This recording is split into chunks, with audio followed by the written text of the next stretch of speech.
Hello friends, welcome to the click to learn.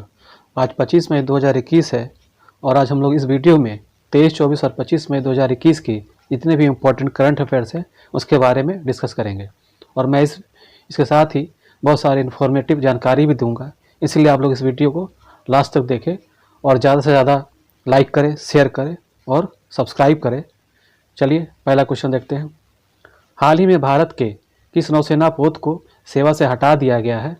इसका answer होगा option A INS Rajput.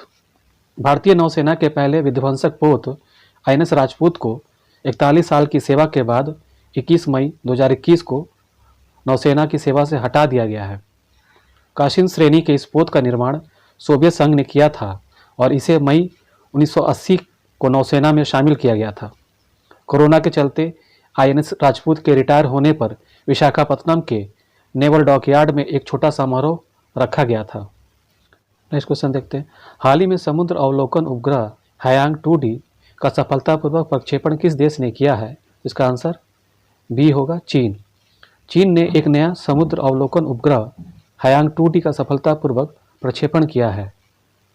इस उपग्रह को गतिशील समुद्री पर्यावरण की निगरानी और समुद्री आपदाओं के लिए प्रारंभिक चेतावनी प्रदान करने के लिए लॉन्च किया गया है।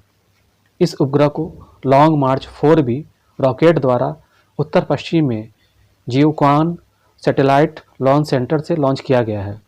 याद रखना है, रॉकेट का नाम क्या है? लॉन्ग मार्च 4B। हायांग 2D उपग्रह को China academy of space technology द्वारा और कैरियर रॉकेट को Shanghai academy of space flight technology द्वारा विकसित किया गया है। अभी हाल ही में चीन ने अपने रोवर झुरोंग को मंगल ग्रह के यूटोपिया प्लेनेटिया पर सफलतापूर्वक उतारा था। चीन अमेरिका के बाद मंगल ग्रह पर रोवर उतारने वाला विश्व का दूसरा देश बन गया है। चीन की बात हो रही है तो चीन के राष्ट्रपति हैं शी जिनपिंग, प्रधानमंत्री हैं ली कचियांग, राजधानी चीन की बीजिंग है, चीन की मुद्रा युआन है। चीन विश्व में सबसे बड़ा जनसंख्या वाला देश है। भारत और चीन की अंतर्राष्ट्रीय सीमा को कहते हैं मैकमोहन रेखा। नेक्स्ट क्वेश्चन देखते हैं। हाल ही में किसे 2020 मिलेनियम टेक्नोलॉजी पुरस्कार प्रदान किया गया है? तो इसका आंसर होगा ऑप्शन सी शंकर बाल सुब्रमण्यम और डेविड क्लेनरमैन। ब्रिटिश रसायनज्ञ शंकर बाल सुब्रमण्यम और डेविड क्लेनरमैन को 2020 मिलेनियम टेक्नोलॉजी पुरस्कार का विजेता घोषित किया गया है। उन्हें अगली पीढ़ी के DNA अनुक्रमण तकनीकों के विकास के लिए सम्मानित किया गया है। यह कम समय में DNA अनुक्रमण का निर्धारण करने में मदद करेगा। आइए जानते हैं मिलेनियम टेक्नोलॉजी पुरस्कार के बारे में। यह एक प्रतिष्ठित विज्ञान और प्रौद्योगिकी पुरस्कार है। इस पुरस्कार के तहत 1 मिलियन यूरो की राशि प्रदान की जाती है। यह प्रौद्योगिकी अकादमी फिनलैंड द्वारा प्रदान किया जाता है। नेक्स्ट क्वेश्चन देखते हैं। हाल ही में आतंक विरोधी दिवस किस दिन मनाया गया था? इसका आंसर होगा ऑप्शन ए 21 मई को। भारत के पूर्व प्रधानमंत्री राजीव गांधी की पुण्यतिथि के उपलक्ष्य में भारत में हर साल 21 मई को आतंकवाद विरोधी दिवस मनाया जाता है। यह दिन शांति और मानवता के संदेश को फैलाने और लोगों के बीच एकता को बढ़ावा देने के लिए मनाया जाता है। नेक्स्ट क्वेश्चन देखते हैं। हाल ही में महिला चैंपियंस लीग 2021 ट्रॉफी किस टीम ने जीता है? इसका आंसर होगा ऑप्शन सी बार्सिलोना। महिला चैंपियन लीग 2021 ट्रॉफी में बार्सिलोना महिला ने चेल्सी महिला को हराकर जीत लिया। बार्सिलोना महिला चैंपियंस लीग जीतने वाली पहली स्पेनिश टीम है। नेक्स्ट क्वेश्चन देखते हैं। हाल ही में सुंदरलाल बहुगुणा का निधन हो गया, वे कौन थे? इसका आंसर होगा पर्यावरणविद। प्रसिद्ध पर्यावरणविद और गांधीवादी सुंदरलाल बहुगुणा का हाल ही में निधन हो गया है। वे 94 वर्ष के थे। आज से करीब 45 साल पहले उत्तराखंड में एक आंदोलन की शुरुआत हुई थी, जिसे नाम दिया गया था चिपको आंदोलन। इस आंदोलन की शुरुआत चंडी प्रसाद भट्ट और गौरा देवी की ओर से की गई थी, लेकिन आगे चलकर सुंदरलाल बहुगुणा ने इस आंदोलन का नेतृत्व किया। श्री बहुगुणा ने 1980 के दशक में हिमालय में बड़े बांधों के निर्माण के खिलाफ आंदोलन का नेतृत्व किया था। उन्होंने टिहरी बांध के निर्माण का जमकर विरोध किया और इसके खिलाफ 2 बार लंबी भूख हड़ताल पर बैठे। उन्होंने टिहरी गढ़वाल, जो उस समय उत्तर प्रदेश का हिस्सा था, में शराबबंदी लागू करने के लिए महिला समूहों के आंदोलन का भी नेतृत्व किया। उनका एक नारा काफ़ी प्रसिद्ध हुआ। वो नारा था पारिस्थितिकी अस्थायी अर्थव्यवस्था। क्या नारा था? पारिस्थितिकी अस्थायी अर्थव्यवस्था। अब आइए जानते हैं चिपको आंदोलन के बारे में। इस आंदोलन में पेड़ों को काटने से बचाने के लिए गांव के लोग पेड़ से चिपक जाते थे। इसी वजह से इस आंदोलन का नाम चिपको आंदोलन पड़ा था। चिपको आंदोलन की शुरुआत उत्तर प्रदेश के चमोली जिले, अब उत्तराखंड में गोपेश्वर नाम के एक स्थान पर की गई थी। इसके बाद यह उत्तर भारत के अन्य राज्यों में फैल गया। आंदोलन वर्ष 1973 में शुरू हुई जंगलों की अंधाधुंध और अवैध कटाई को रोकने के लिए शुरू किया गया। इस आंदोलन में महिलाओं ने खास योगदान दिया था। नेक्स्ट क्वेश्चन देखते हैं।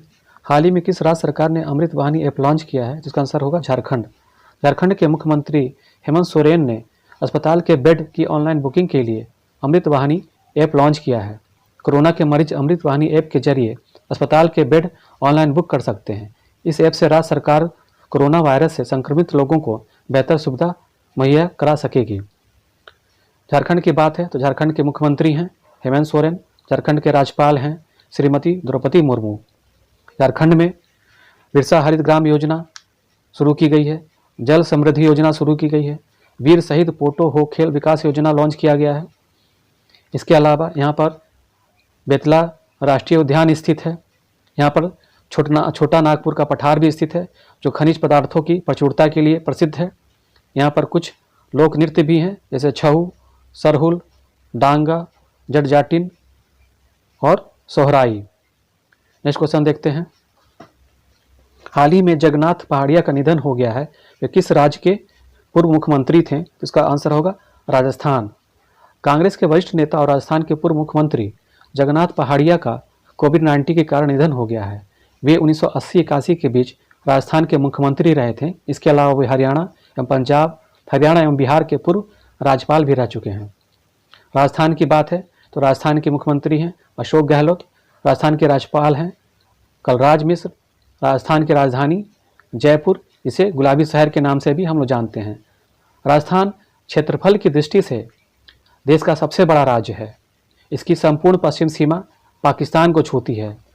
यहाँ पर अनेक योजनाएं लॉन्च की गई हैं, जैसे मुख्यमंत्री चिरंजीवी स्वास्थ्य बीमा योजना, इंदिरा रसोई योजना, कामधेनु डेयरी योजना, इंदिरा गांधी मातृ पोषण योजना, मुख्यमंत्री राजनीर योजना। यहाँ पर अनेक राष्ट्रीय उद्यान भी, जैसे केवलादेव, रणथंभौर राष्ट्रीय उद्यान, सरिस्का राष्ट्रीय उद्यान, मुकुंदरा हिल्स राष्ट्रीय उद्यान और डेजर्ट राष्ट्रीय उद्यान। केवलादेव साइबेरियन क्रेन के लिए प्रसिद्ध है। यहाँ पर कुछ लोक नृत्य भी हैं, जैसे झूमर, कालबेलिया, घपाल। नेक्स्ट क्वेश्चन देखते हैं।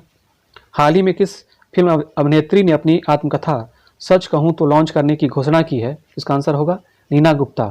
फिल्म अभिनेत्री नीना गुप्ता जल्द ही अपनी आत्मकथा सच कहूँ तो लॉन्च करने की घोषणा की है। यह किताब 14 जून 2021 से बाजार में उपलब्ध होगी। इस पुस्तक कास्टिंग काउच, फिल्म उद्योग की राजनीति जैसे मुद्दों को संबोधित करती है और यह भी बताती है कि एक युवा अभिनेता को गॉडफादर या गाइड के बिना फिल्म उद्योग में बने रहने के लिए क्या करना पड़ता है। नेक्स्ट क्वेश्चन देखते हैं। हाल ही में अंतर्राष्ट्रीय जैव विविधता दिवस किस दिन मनाया गया? इसका आंसर होगा 22 मई। प्रतिवर्ष 22 मई को अंतर्राष्ट्रीय जैव विविधता दिवस या international day for biological diversity के रूप में मनाया जाता है। इस वर्ष अंतर्राष्ट्रीय जैव विविधता दिवस का विषय है हम समाधान का हिस्सा हैं, we are part of the solution. 22 मई को संयुक्त राष्ट्र द्वारा जैव विविधता के मुद्दे के बारे में जागरूकता फैलाने के लिए अंतर्राष्ट्रीय जैव विविधता दिवस के रूप में घोषित किया गया था। नेक्स्ट क्वेश्चन देखते हैं। फीफा अंडर 17 महिला विश्व कप 2020 की मेजबानी किस देश को सौंपी गई है? इसका आंसर होगा भारत। फीफा अंडर 17 विश्व कप 2020 का आयोजन भारत में किया जाएगा। इसका आयोजन भारत में 11 से 30 अक्टूबर 2020 के दौरान किया जाएगा। पहले इस विश्व कप का आयोजन भारत में 2020 में किया जाना था, लेकिन कोरोना वायरस महामारी के कारण इसे रद्द कर दिया गया था। आइए जानते हैं फीफा के बारे में। यह एसोसिएशन फुटबॉल की सर्वोच्च अंतर्राष्ट्रीय शासी निकाय है। इसकी स्थापना 1904 में हुई थी। इसका मुख्यालय स्विट्जरलैंड के जूरिक में स्थित है। हाल ही में यूनेस्को विश्व स्थलों की संभावित सूची में भारत के कितने स्थलों को जोड़ा गया है? तो इसका आंसर 6 होगा। हाल ही में भारत की यूनेस्को विश्व स्थलों या यूनेस्को वर्ल्ड हेरिटेज साइट की संभावित सूची में 6 नए स्थलों को जोड़ा गया है। ये हैं मराठा सैन्य स्थापत्य महाराष्ट्र में, हिरेबेनकल मेगालिथिक साइट कर्नाटक में, मध्य प्रदेश में नर्मदा घाटी का भेड़ा घाट तथा लम्हेटा घाट, वाराणसी के गंगा घाट, कांचीपुरम के मंदिर जो तमिलनाडु में स्थित है, मध्य प्रदेश का सतपुरा टाइगर रिजर्व। इन 6 स्थलों को शामिल करने के साथ ही यूनेस्को विश्व धरोहर स्थलों की संभावित सूची में भारत के प्रस्तावित स्थलों की संख्या 48 हो गई है। अब आइए जानते हैं विश्व धरोहर स्थल क्या होते हैं। विश्व धरोहर स्थल या विश्व विरासत स्थल को अंतर्राष्ट्रीय महत्व तथा विशेष सुरक्षा की आवश्यकता वाले प्राकृतिक अथवा मानव निर्मित क्षेत्रों या संरचनाओं के रूप में वर्गीकृत किया जाता है। इन स्थलों को संयुक्त राष्ट्र तथा संयुक्त राष्ट्र शैक्षणिक, वैज्ञानिक एवं सांस्कृतिक संगठन यानी यूनेस्को द्वारा आधिकारिक तौर पर मान्यता प्राप्त होती है। अब आइए जानते हैं यूनेस्को के बारे में। यूनेस्को की स्थापना 4 नवंबर 1946 को की गई थी। इसका मुख्यालय पेरिस, फ्रांस में है। नेक्स्ट क्वेश्चन देखते हैं। हाल ही में अनाटोल कोलिनेट माकासो को किस देश का प्रधानमंत्री नियुक्त किया गया है? इसका आंसर होगा कांगो गणराज्य। अनाटोल कोलिनेट माकासो को कांगो गणराज्य का प्रधानमंत्री नियुक्त किया गया है। उनकी नियुक्ति कांगो गणराज्य के राष्ट्रपति डेनिस सासो नग्यूसो ने की है। कांगो गणराज्य की बात हो रही है तो कांगो गणराज्य के राष्ट्रपति डेनिस सासो नग्यूसो। कांगो गणराज्य की राजधानी किंशासा है। कांगो गणराज्य की मुद्रा क्या है? Congo Frank. कांगो गणराज्य एक मध्य अफ्रीकी देश है। नेक्स्ट क्वेश्चन देखते हैं। हाल ही में अंतर्राष्ट्रीय हॉकी महासंघ के अध्यक्ष पद के लिए फिर से किसे चुना गया है? इसका आंसर होगा नरेंद्र बत्रा। नरेंद्र बत्रा को लगातार दूसरे कार्यकाल के लिए अंतर्राष्ट्रीय हॉकी महासंघ के अध्यक्ष के रूप में फिर से चुना गया है। वे इस पद पर 2024 तक रहेंगे। बत्रा भारतीय ओलंपिक संघ के अध्यक्ष और अंतर्राष्ट्रीय ओलंपिक समिति के सदस्य भी हैं। अब आइए जानते हैं अंतर्राष्ट्रीय हॉकी महासभा के बारे में। अंतर्राष्ट्रीय हॉकी महासभा का मुख्यालय लॉजेन, स्विट्जरलैंड में है। अंतर्राष्ट्रीय हॉकी महासभा की स्थापना 7 जनवरी 1924 को की गई थी। नेक्स्ट क्वेश्चन देखते हैं। हाल ही में विश्व कछुआ दिवस किस दिन मनाया गया? इसका आंसर होगा 23 मई। विश्व कछुआ दिवस प्रत्येक वर्ष 23 मई को मनाया जाता है। 2021 विश्व कछुआ दिवस का विषय है टर्टल्स रॉक। इसकी स्थापना अमेरिकन टॉर्टाइज रेस्क्यू द्वारा की गई थी। यह दिवस दुनिया भर में कछुओं और उनके लुप्त हो रहे आवासों की रक्षा के लिए लोगों में जागरूकता बढ़ाना है। आप लोग को वीडियो पसंद आए तो लाइक करें, शेयर करें, सब्सक्राइब करें। आज के लिए इतना ही। Thank you.